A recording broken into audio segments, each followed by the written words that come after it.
Hello, and welcome back to Living Pages. Tonight, we will experience two stories by two different authors. To begin, we'll read The Petting Zoo by Peter D. Niverville. At first, Johnson thought it was a joke. Speeding down the country road, the crude sign was only a blur. But it was that one word. Slowing down, he swung the Lexus onto the paved shoulder. In the rearview mirror, he could see it clearly. The sign was tacked to a stick that was stuck in the ground just beyond the paved shoulder. Shifting the powerful car into reverse, Johnson jammed the accelerator down. The tires squealed, and loose gravel flew as he tore back up the road. Screeching to a halt, Johnson stared at the faded handwriting. Ellsworth Famous Spider Petting Zoo. 5 miles, next right. Spiders fascinated Johnson. One summer, when he was 8, a large gold and black spider had taken up residence underneath the shingles by the back door. Every morning, Johnson would gather up ants in a jar from a nest in the scrubby woods behind his house. One by one, he would drop the wriggling insects into the web. With lightning speed, the spider would spring from her hiding place and race towards the victim. Sinking her fangs into the ant, she would retreat, waiting for the poison to take effect. When the ant slowly stopped struggling, she would climb back down and delicately wrap her prey in a white shroud. This continued until one day his mother caught him. "What a cruel little boy you are!" she scolded between clenched teeth as she pummeled his backside. He could still feel the shame of being spanked. Years later, in a rare moment of remorse, Johnson wondered what it was like for the ant. Trapped, helpless, waiting for the spider to return. Did they know fear or horror? Or was that something only humans experienced? The insect brain was too small, he told himself. Or so he hoped. 5 miles, thought Johnson. This side trip might only add another half hour or so to his journey. He would still have time once he got to his motel to have a shower. The dinner meeting with the buyer from the supermarket chain wasn't till 6 o'clock. It was only 4 now. Coasting forward, Johnson scanned the road looking for the turnoff. About 100 yards ahead, he saw a lane that intersected with the highway. Flicking on his turn signal, he shot a quick glance at his watch. "If I don't find it in 15 minutes," he promised himself, "I'll turn back." Accelerating smoothly, he turned onto a well-paved secondary road with deep ditches on either side. Punching the buttons on the CD player, he stretched his arms, settling back into the soft leather seat. As the throbbing beat of Queen filled the Lexus, his mood lightened in unexpected adventure in an otherwise boring day. Johnson hated his job. Endless meetings with bad food and balding buyers. Too many drinks and too many hangovers. He was packing on the pounds, too. "I have to get back to the gym," he reminded himself. The only redeeming feature of his job was that he was good at it. Top sales rep for the last 3 years. Should have been an actor, he told himself, instead of selling toilet paper and tampons to these turkeys. As the needle on the speedometer crept higher and higher, the neatly kept fields and freshly painted houses became a blur. Mile after mile slipped by. Johnson felt that he and the car had become one, soaring along like a hawk on a summer breeze. But his mood soon soured. The condition of the road deteriorated. Asphalt gave way to chip seal, which gave way to gravel, and finally ended up as dirt. Johnson jumped on the brakes when a huge pothole emerged in the center of the road. Cursing the delay, he checked his watch again. It was almost 5. The long drive down the country road had dulled his sense of time. Better turn around, he cautioned himself. As he studied the road ahead, looking for a safe place to make a U-turn, he saw it. An old farmhouse set back from the road. If it hadn't been for the pothole, he would have missed it completely. By the mailbox, a freshly painted sign read, "Ellsworth's famous spider petting zoo. Open year-round. All visitors welcome." This must be the place, he concluded. Carefully turning up the heavily rutted lane, Johnson wondered what he would find. Perhaps one of the locals playing a joke on the tourists, he mused. Tall grass slapped at the bottom of the car, and rusted barbed wire clung to rotted posts that ran alongside the lane. In the untilled fields, scrubby bushes had sprung up like mushrooms. Johnson tried to imagine what the farm looked like in better days, but it was impossible. When he reached the top of the hill, the farmhouse looked even more decrepit. Blistered paint hung from the wooden shingles, and there was a disturbing sag in the middle of the roof. What once had been the side garden was now occupied by tall thistles, and a mass of tangled timbers indicated the former site of the main barn. Except for the glass still being intact in the windows, the house looked abandoned. "Where is everybody?" thought Johnson. In response to his question, an old woman dressed in a black skirt and a woolen sweater stepped out of the side door. She was gnarled and withered like the lone apple tree that stood in the yard. Johnson guessed she must have been at least 70, maybe even 80 years old. "What do you want?" she spat. Turning off the CD player and rolling down the car window, he replied, "Is this the petting zoo?" "That's what the sign says, don't it?" Ignoring her rudeness, Johnson continued, "Are you open?" "I'll get Jake. He out back chopping wood." He watched as she shuffled down a dirt path and disappeared around a corner of the house. Charming, thought Johnson. Opening the car door, he stepped out. Despite the poverty, the farm had a certain rustic appeal, which reminded him of the house that he grew up in the country. But there was something odd, something missing. Where are the flies? Thought Johnson. On most farms, the low buzz of the black swarms was constant. But here, there was none. Except for the moaning of the wind, it was silent. Perhaps it was the lack of animals, he thought. Or maybe it was the stiff breeze at the top of the hill that kept them at bay. Glancing at his watch, he frowned. It was after 5 o'clock. If he did not get back on the road soon, he would be late for his appointment. Either that, or skip his shower. After driving all day, Johnson did not want to skip that soothing ritual. Taking one last look around, he reached for the handle of the car door.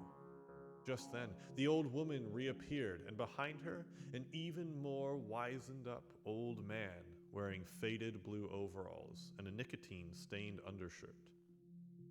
Stopping at the corner of the house, the old man spat out a long jet of chewing tobacco on the ground. Wiping his mouth with the back of his hand, he paused momentarily to study Johnson. Speaking to the old woman, he said in a low tone, "Thought I heard a car come up." "Wants to see your spiders," she said before she turned away and went back into the farmhouse, letting the screen door slam behind her.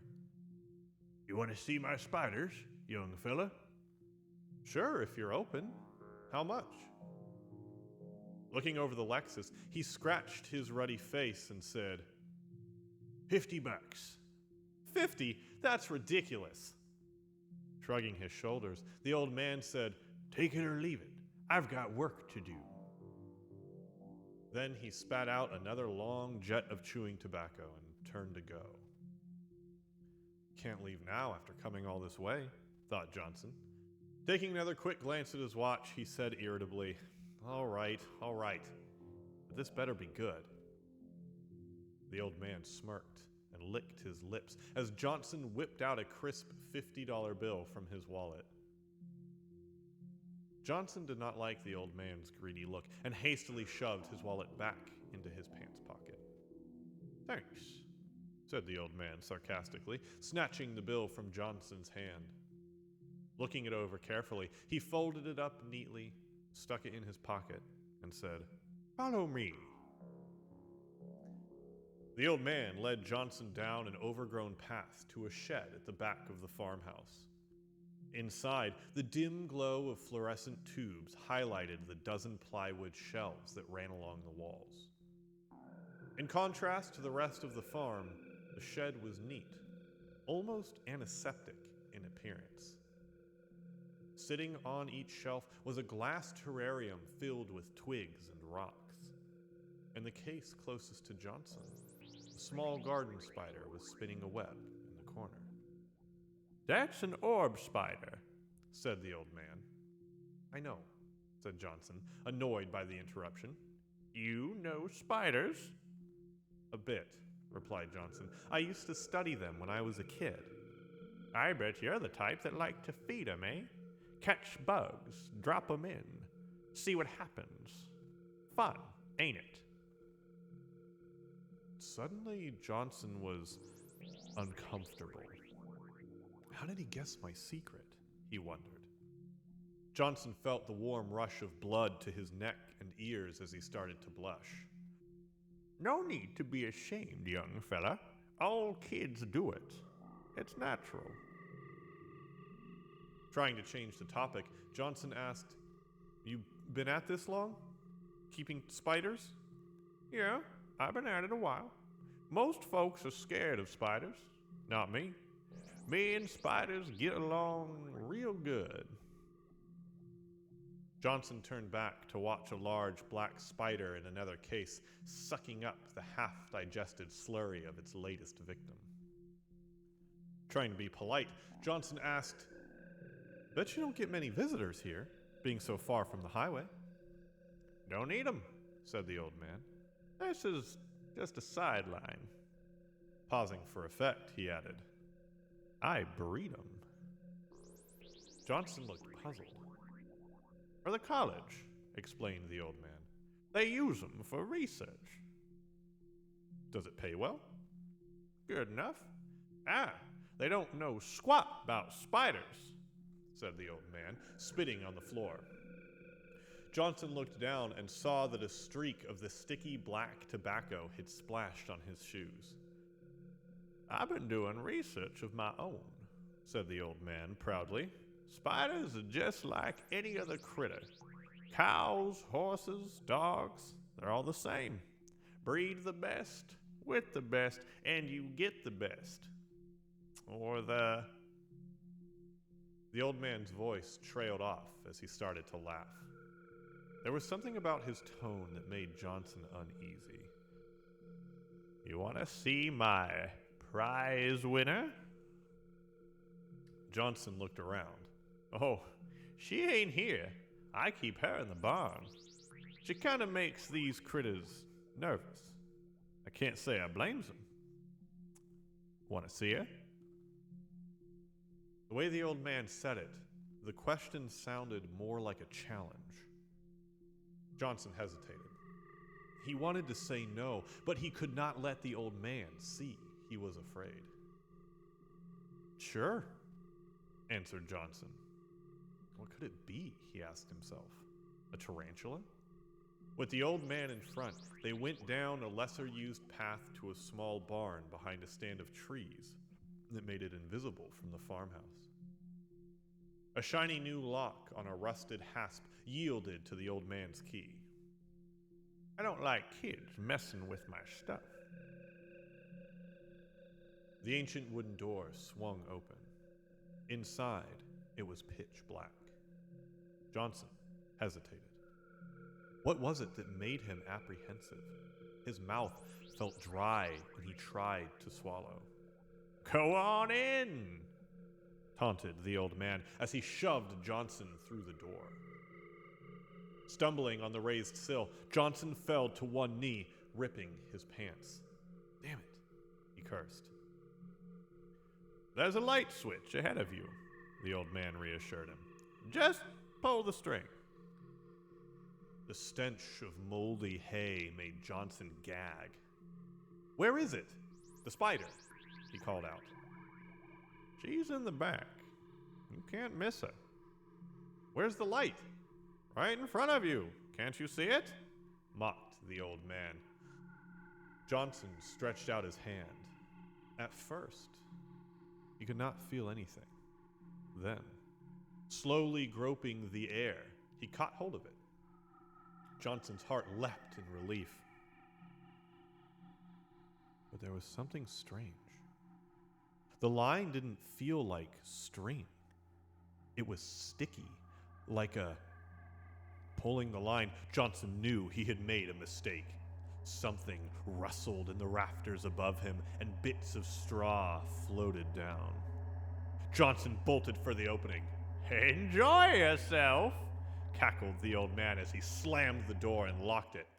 Let me out! Let me out! Shouted Johnson, pounding on the door. Let me out, you old buzzard! But it was no use. The dried-out wooden door was like iron. Pausing to catch his breath, his fists throbbing, Johnson looked around. Slowly, his eyes grew accustomed to the dark.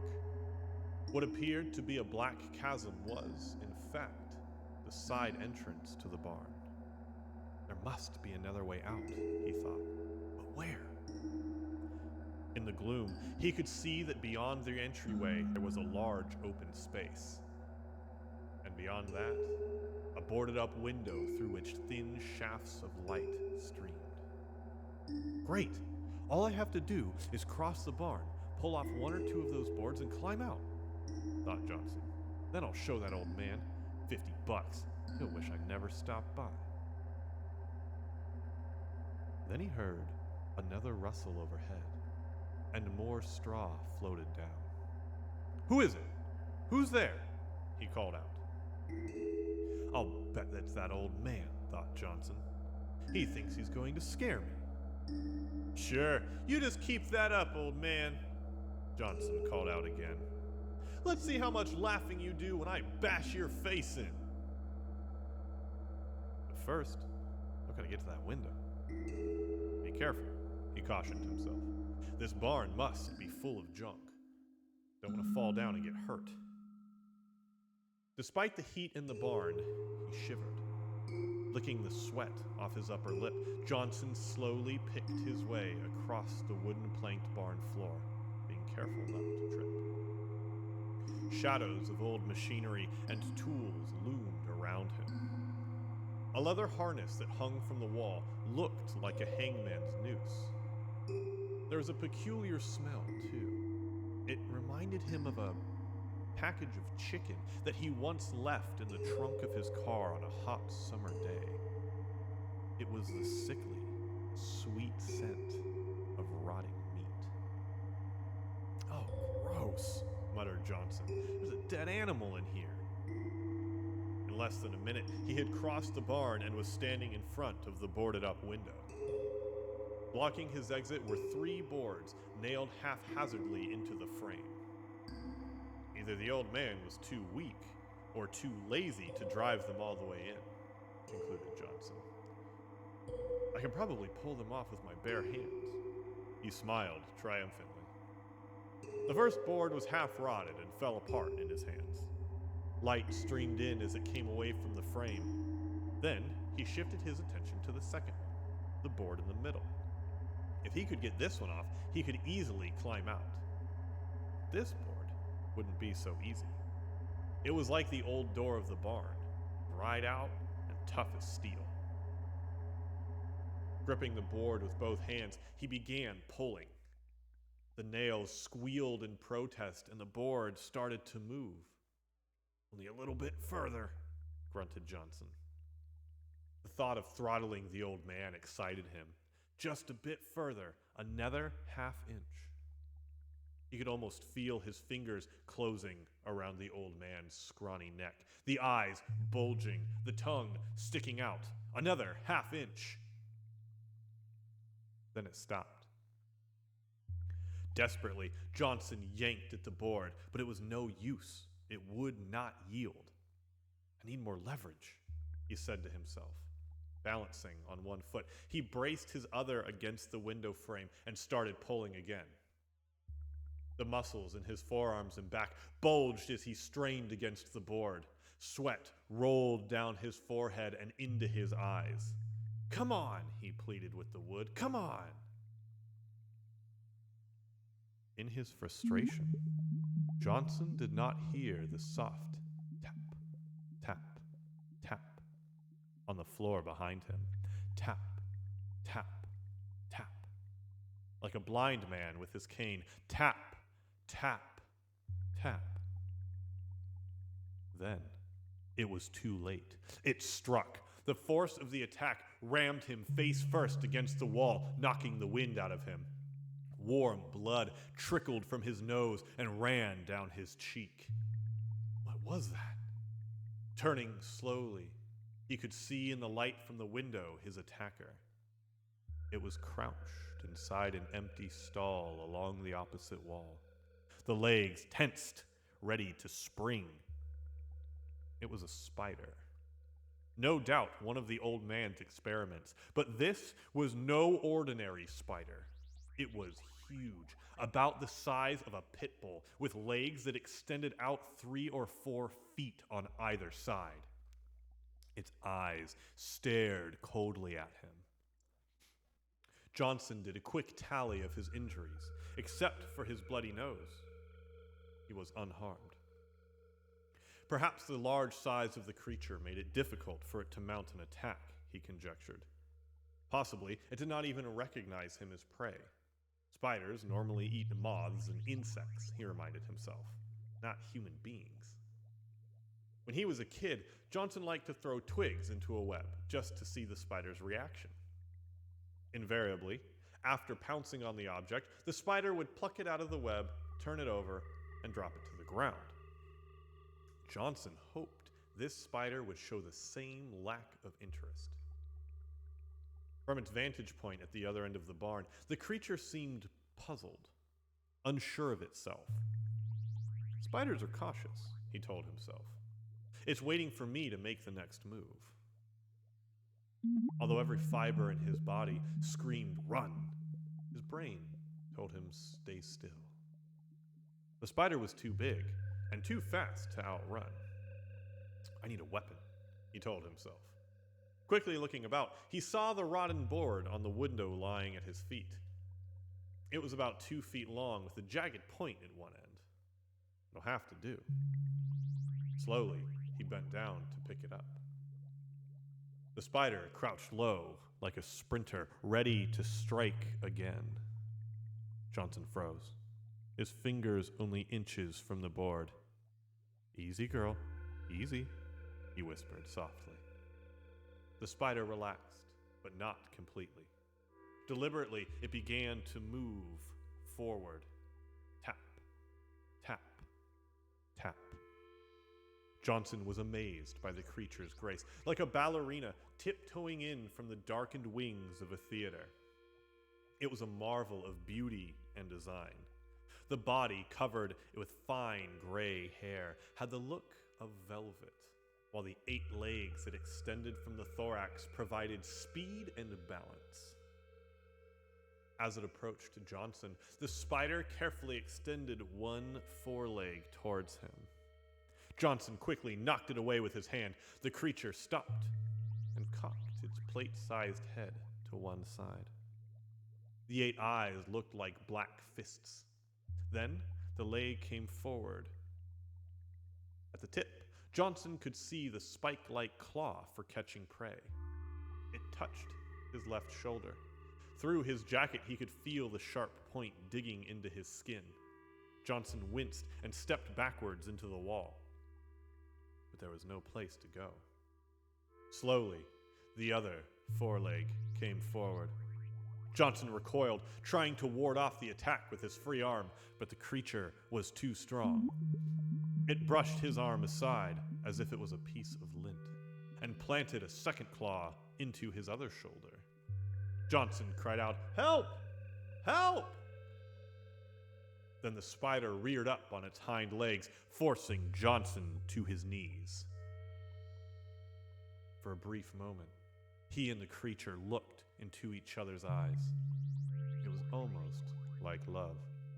Then he saw the 6-inch fangs that extended from the head. Drops of venom gleamed in the half-light. He watched in fascination as the cruel daggers arched high over him. Then he screamed as they plunged deeply into his chest.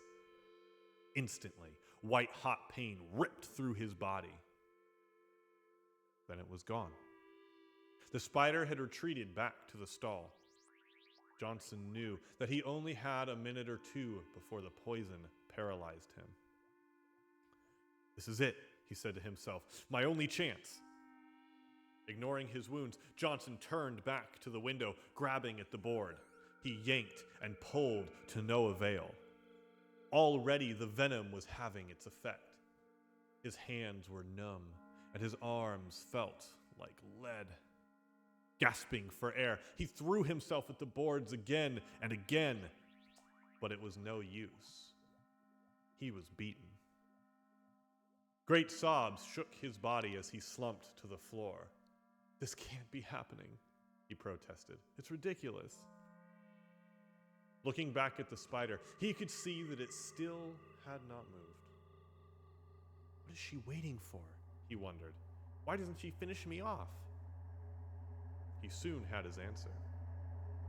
Shimmering like a great overcoat, there was something on the spider's back. It moved and undulated like a small wave flowing back and forth. Then a piece of the wave pulled away and dropped to the floor. It was another spider, only a lot smaller, about the size of a rat. Johnson recalled that some spiders carrying their young on their backs. Horrified, he realized that he had stumbled into their nursery, and it was feeding time. Another one dropped to the floor, and then another. Soon, there was a long line of spiders slowly crawling towards him. Through the fading eyesight, he saw the first one reach his foot.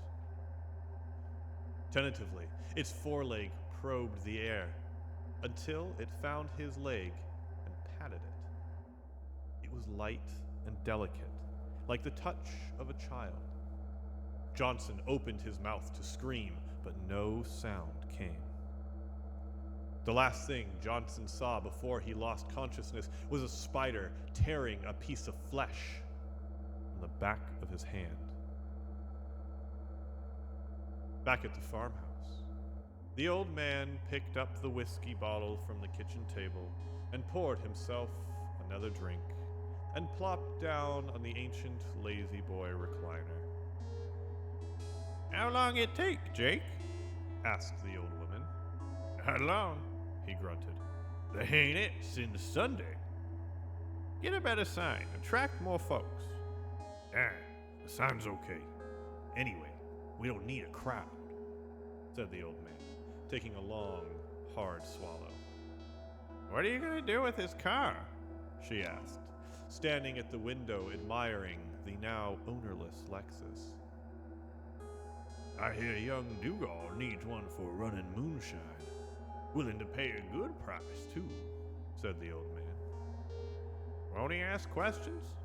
wondered the old woman, pouring a drink and easing herself down onto a dusty couch. "Nah, he don't care," snickered the old man. "I'll talk to him tomorrow. Meanwhile, pass the remote.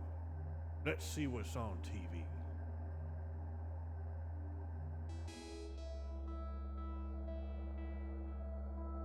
Next we have The Monkey's Paw by W. W. Jacobs.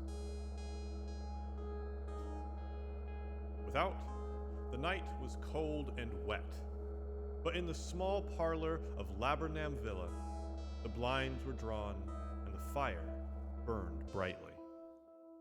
Father and son were at chess. The former, who possessed ideas about the game involving radical changes, putting his king into such sharp and unnecessary perils that it even provoked comment from the white-haired old lady knitting placidly by the fire. "Hark at the wind," said Mr. White, who, having seen a fatal mistake after it was too late, was amiably desirous of preventing his son from seeing it. "I'm listening," said the latter, grimly surveying the board as he stretched out his hand. "Check." "I should hardly think that he'd come to night," said the father, with his hand poised over the board. "Mate," replied the son. "You're the worst of living so far out," bawled Mr. White, with sudden and unlooked-for violence. "Of all the beastly, slushy, out-of-the-way places to live in, this is the worst. Pathway's a bog and the road's a torrent. I don't know what people are thinking about it.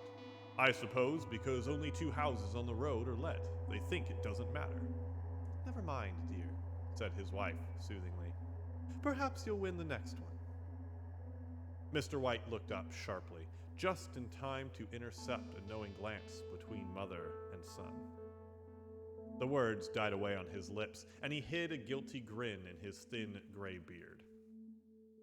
"There he is," said Herbert White, as the gate banged loudly and footsteps came toward the door. The old man rose with hospitable haste and, opening the door, was heard condoling with the new arrival. The new arrival also condoled with himself, so that Mrs. White said, "Tut tut," and coughed gently as her husband entered the room, followed by a tall, burly man, beady of eye and rubicund of visage. "Sergeant Mayor Morris," he said, introducing him. The sergeant man shook hands and, taking the proffered seat by the fire, watched contentedly while his host got out whiskey and tumblers and stood a small copper kettle on the fire. At the 3rd glass, his eyes got brighter, and he began to talk. The little family circled regarding with eager interest this visitor from distant parts. As he squared his broad shoulders in the chair and spoke of strange scenes and doughty deeds, of wars and plagues and strange peoples. 21 years of it," said Mr. White, nodding at his wife and son. "When he went away, he was a slip of a youth in the warehouse. Now look at him."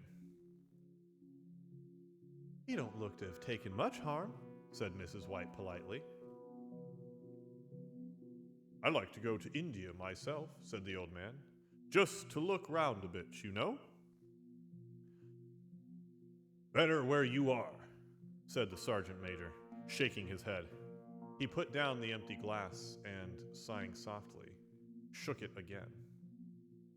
"I should like to see those old temples and fakirs and jugglers," said the old man. "What was it you were telling me the other day about a monkey's paw or something, Morris?" "Nothing," said the soldier hastily. "Leastways, nothing worth hearing." "Monkey's paw?" said Mrs. White curiously.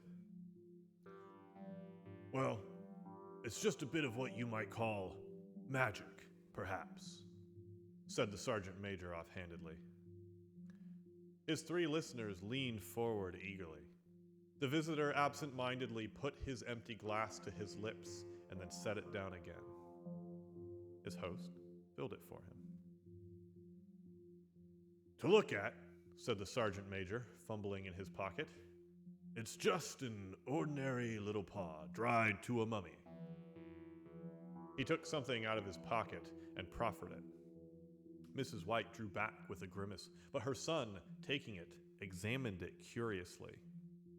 "And what is there special about it?" inquired Mr. White as he took it from his son, and, having examined it, placed it upon the table. "It had a spell put on it by an old fakir," said the sergeant major. "A very holy man. He wanted to show that fate ruled people's lives, and that those who interfered with it did so to their own sorrow.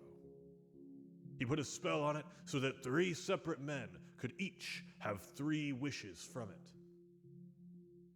His manner was so impressive that his hearers were conscious that their light laughter jarred somewhat.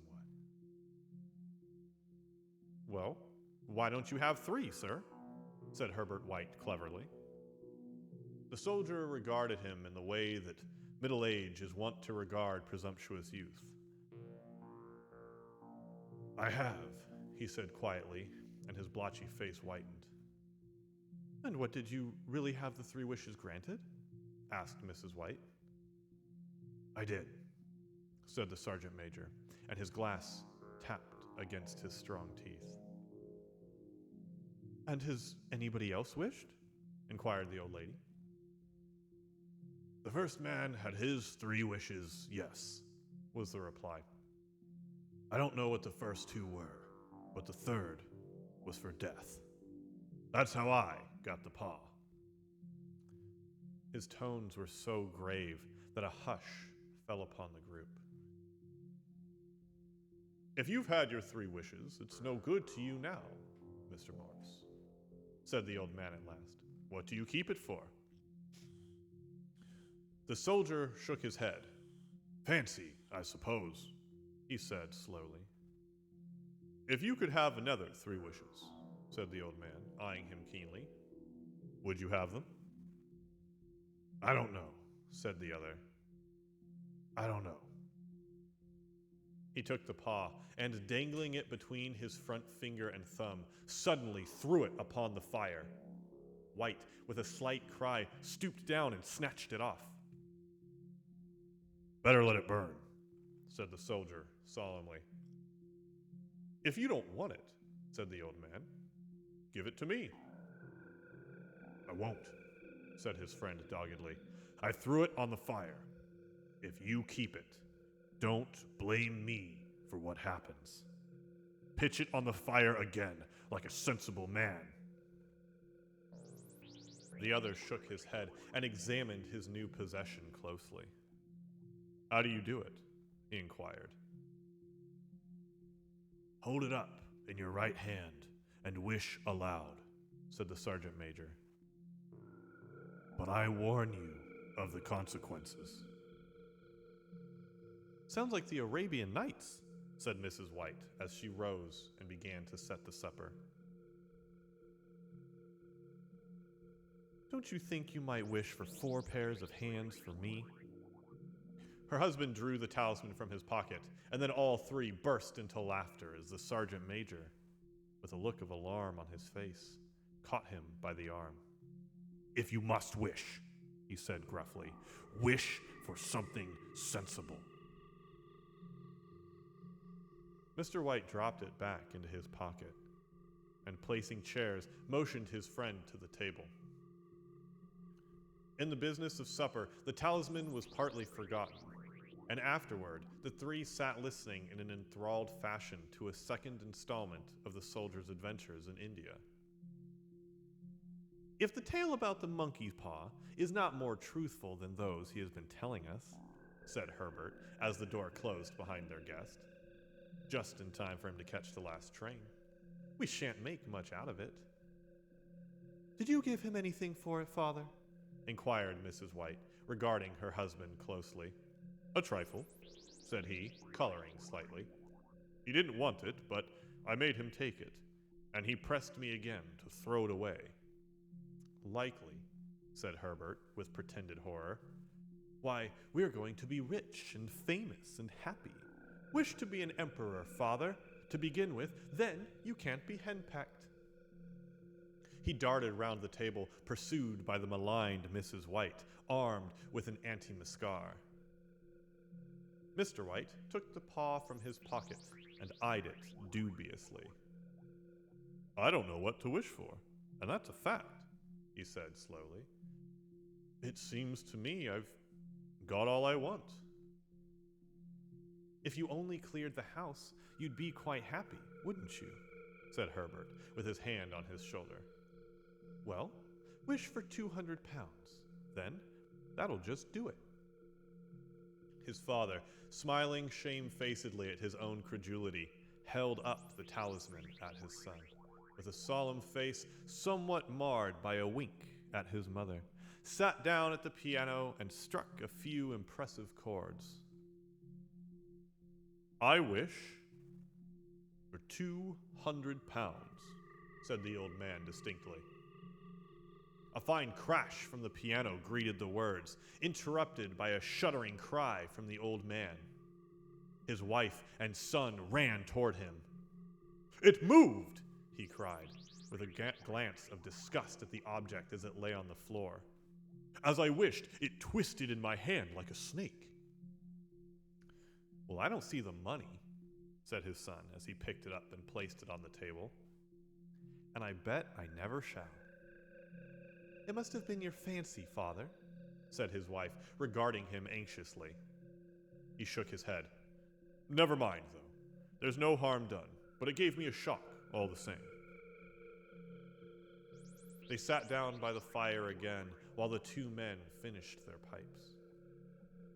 Outside, the wind was higher than ever, and the old man started nervously at the sound of a door banging upstairs.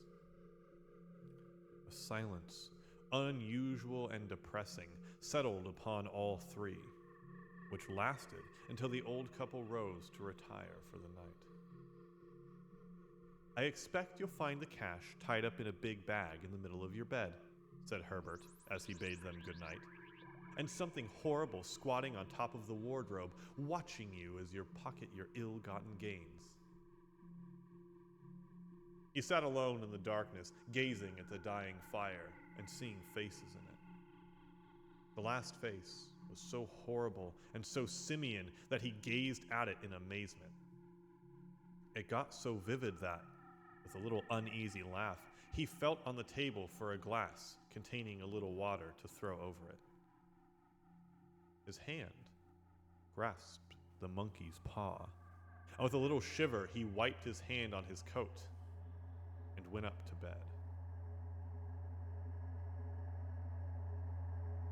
In the brightness of the wintry sun next morning, as it streamed over the breakfast table, Herbert laughed at his fears.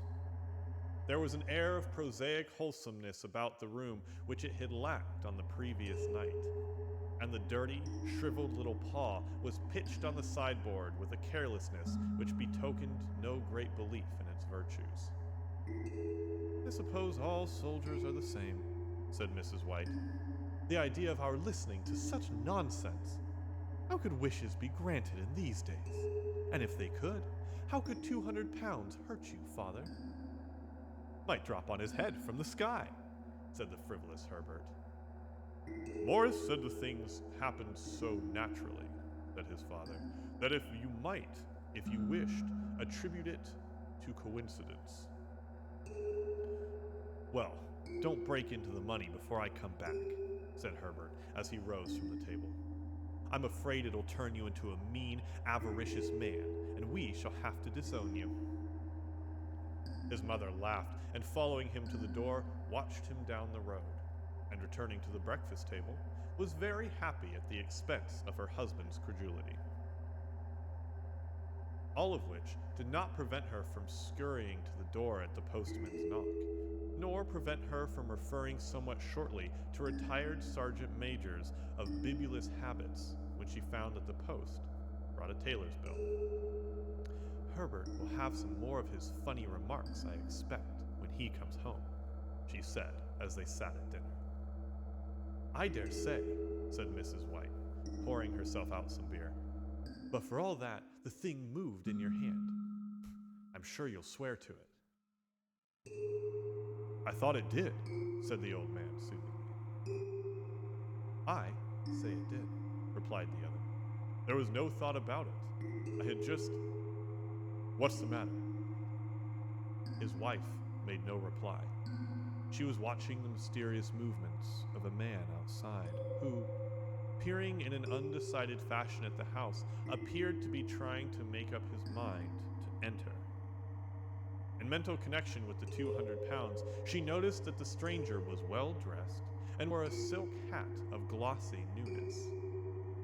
3 times he paused at the gate, and then walked on again. The 4th time he stood with his hand upon it, and then, with sudden resolution, flung it open and walked up the path. Mrs. White, at the same moment, placed her hands behind her and hurriedly unfastening the strings of her apron, put that useful article of apparel beneath the cushion of her chair. She brought the stranger, who seemed ill at ease, into the room.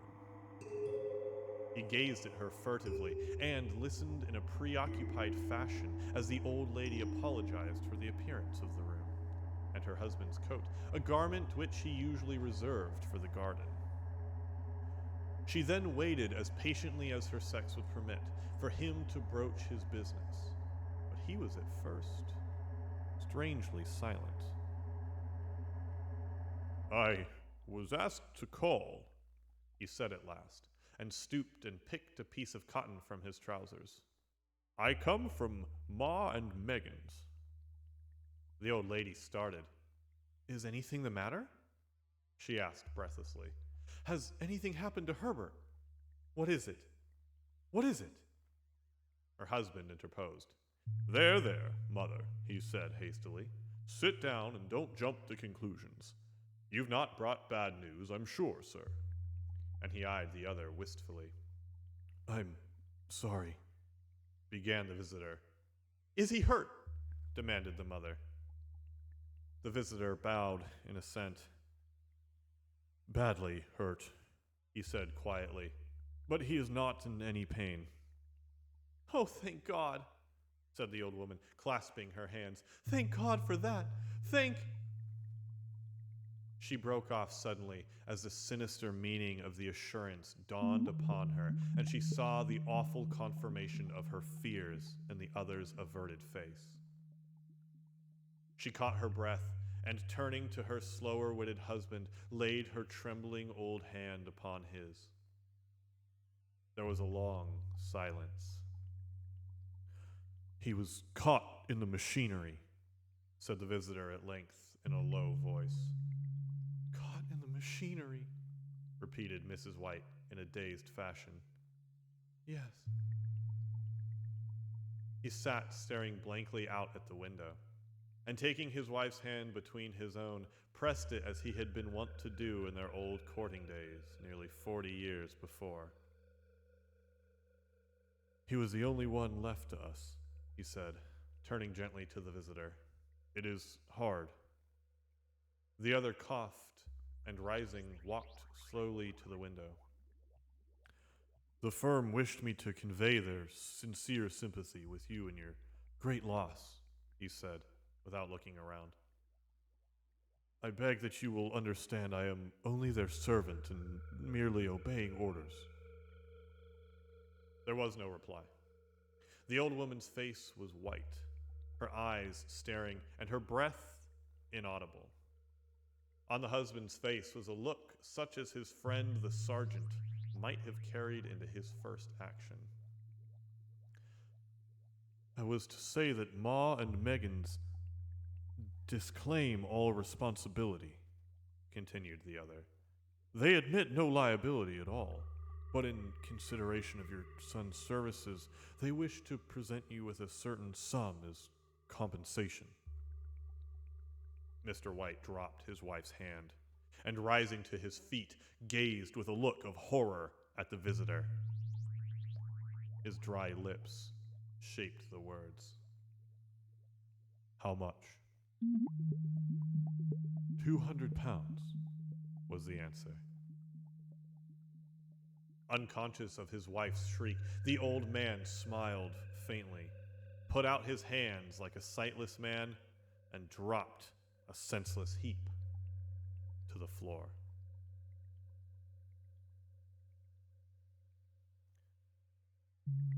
In the huge new cemetery, some 2 miles distant, the old people buried their dead and came back to a house steeped in shadow and silence. It was all over so quickly that at first they could hardly realize it, and remained in a state of expectation as though of something else to happen, something else which was to lighten this load, too heavy for old hearts to bear. But the days passed, and expectation gave place to resignation. The hopeless resignation of the old, sometimes miscalled apathy. Sometimes they hardly exchanged a word, for now they had nothing to talk about, and their days were long to weariness. It was about a week after that the old man, waking suddenly in the night, stretched out his hand and found himself alone. The room was in darkness, and the sound of subdued weeping came from the window. He raised himself in bed and listened. "Come back," he said tenderly. "You will be cold." "It is colder for my son," said the old woman, and wept afresh. The sound of her sobs died away on his ears. The bed was warm, and his eyes heavy with sleep. He dozed fitfully, and then slept until a sudden wild cry from his wife awoke him with a start. "The paw!" she cried wildly. "The monkey's paw!" He started up in alarm. "What? Where is it? What's the matter?" She came stumbling across the room toward him. "I want it," she said quietly. "You've not destroyed it." "It's in the parlor, on the bracket," he replied, marveling. "Why?" She cried and laughed together, and bending over, kissed his cheek. "I only just thought of it," she said hysterically. "Why didn't I think of it before? Why didn't you think of it?" "Think of what?" he questioned. "The other 2 wishes," she replied rapidly. "We've only had one." "Was not that enough?" he demanded fiercely. "No!" she cried triumphantly. "We'll have one more. Go down and get it quickly, and wish our boy back alive again." The man sat up in bed and flung the bedclothes from his quaking limbs. "Good God, you are mad!" he cried aghast. "Get it," she panted. "Get it quickly and wish, oh, my boy, my boy!" Her husband struck a match and lit the candle. "Get back to bed," he said unsteadily. "You don't know what you are saying." "We had the first wish granted," said the old woman feverishly. "Why not the second?" "A coincidence," stammered the old man. "Go and get it and wish!" cried the old woman, quivering with excitement. The old man turned and regarded her, and his voice shook. "He has been dead 10 days. And besides, I would not tell you else, but I could only recognize him by his clothing. If he was too terrible for you to see then, how now?" "Bring him back!" cried the old woman, and dragged him toward the door. "Do you think I fear the child I have nursed?" He went down in the darkness and felt his way to the parlor, then to the mantelpiece. The talisman was in its place, and a horrible fear that the unspoken wish might bring his mutilated son before him ere he could escape from the room seized upon him. And he caught his breath as he found that he had lost the direction of the door. His brow cold with sweat, he felt his way round the table and groped along the wall until he found himself in the small passage with the unwholesome thing in his hand. Even his wife's face seemed changed as he entered the room. It was white and expectant, and to his fears seemed to have an unnatural look upon it. He was afraid of her. "Wish!" she cried in a strong voice. "It is foolish and wicked," he faltered. "Wish!" repeated his wife. He raised his hand. "I wish my son alive again." The talisman fell to the floor, and he regarded it fearfully. Then he sank trembling into a chair as the old woman, with burning eyes, walked to the window and raised the blind. He sat until he was chilled with the cold, glancing occasionally at the figure of the old woman peering through the window. The candle end, which had burnt below the rim of the china candlestick, was throwing pulsating shadows on the ceiling and walls.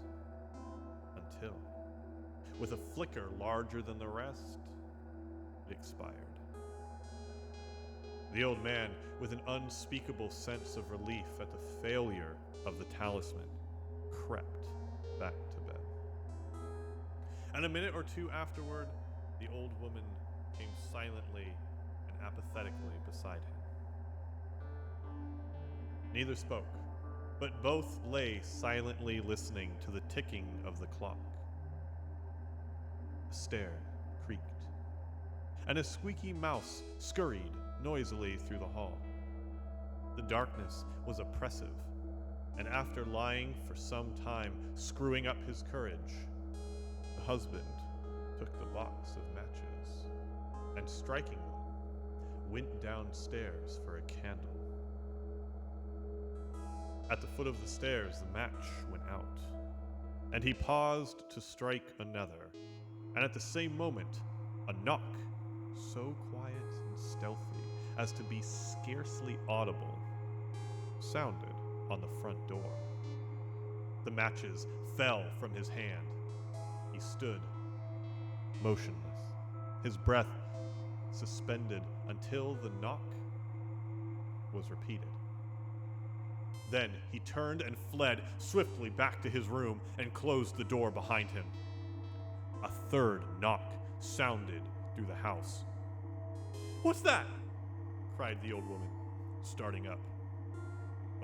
A rat," said the old man in shaking tones. A rat. It passed me on the stairs." His wife sat up in bed, listening. A loud knock resounded through the house. "It's Herbert!" she screamed. "It's Herbert!"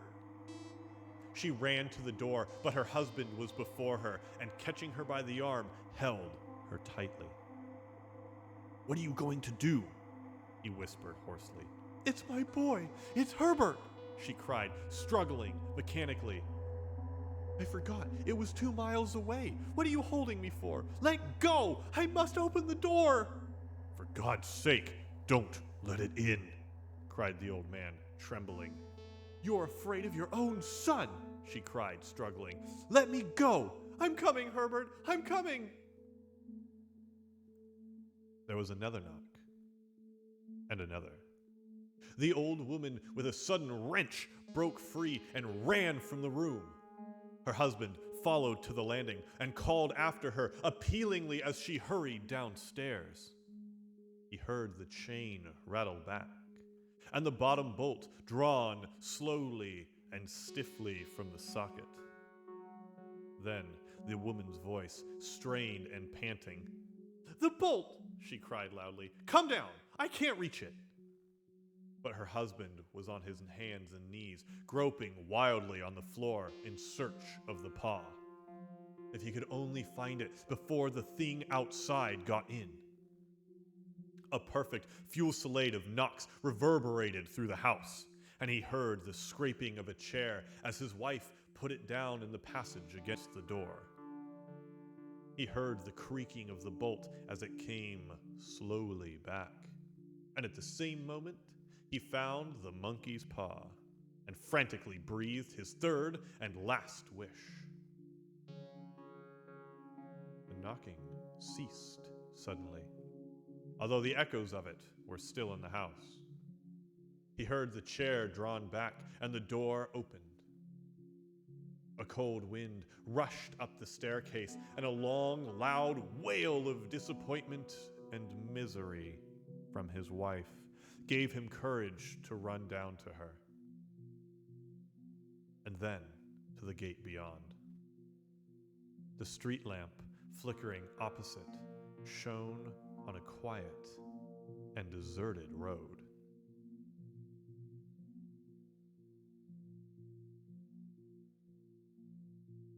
Thank you for stopping by for this episode of Living Pages. Hope to see you again soon, and stay safe out there.